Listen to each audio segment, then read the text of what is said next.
was Joan of Arc in truth? Before history transformed her into symbol and legend, she belonged to a family, a village, in the Catholic faith. Notre Dame, Paris, November 1455. 24 years after the execution of Joan of Arc, proceedings commenced to re-examine one of the most consequential verdicts of the 15th century. The first to depose was her mother, Isabelle Romée. Her solemn statement was entered into the official records of the rehabilitation trial, an inquiry initiated by Joan's surviving family and intended to overturn the judgment delivered in 1431. Isabelle declared that her daughter had been born within lawful wedlock, raised in the Catholic faith, and carefully instructed in prayer and reverence for the Church. She maintained that the girl had committed nothing contrary to the Christian faith. Thereafter, the tribunal turned its attention to the original trial, to her adversaries, to the flagrant violations of ecclesiastical procedure, to the sentence, to the fire. Yet this did not mark the end of Joan of Arc's story. In many respects, it marked the beginning of her posthumous vindication.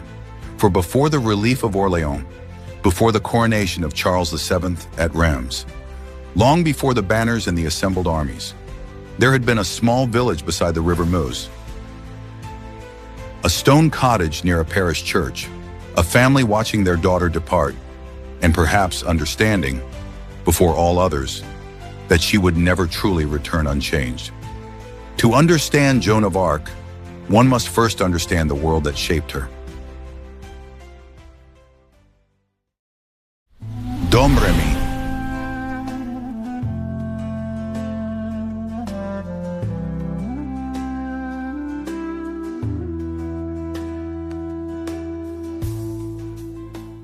Was by no means an isolated settlement existing outside the current of history.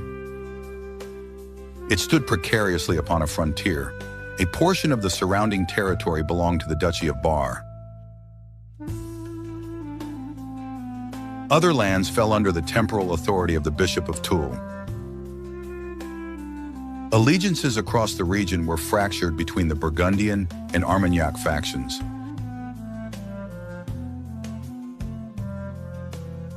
During the bitter civil conflict that ravaged France during the final phases of the 100 Years' War. Children in Domremy acquired political awareness long before receiving any formal education. They knew precisely which settlements aligned with Burgundy. They knew which villages remained steadfastly loyal to the Dauphin Charles.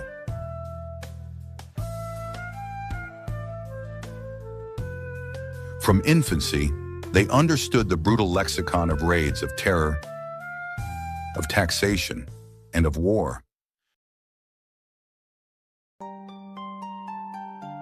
The village itself was small. Households cultivated grain, tended livestock, managed orchards and vineyards, and shared communal pasture land along the banks of the Meuse. Religious observance dictated the rhythm of the year, feast days, the tolling of church bells, liturgical processions, confession, and prayer. And yet, hostilities were never far distant. By the 1420s, the conflict that had desolated France for generations began to impinge directly upon the locality. Burgundian chevauchés threatened neighboring hamlets. Displaced refugees traversed the countryside. Villagers fled into hiding and cautiously returned.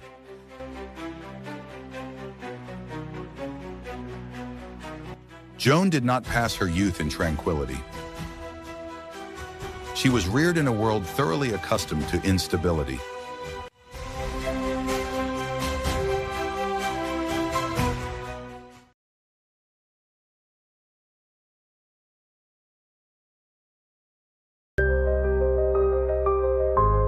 MERUTTA.com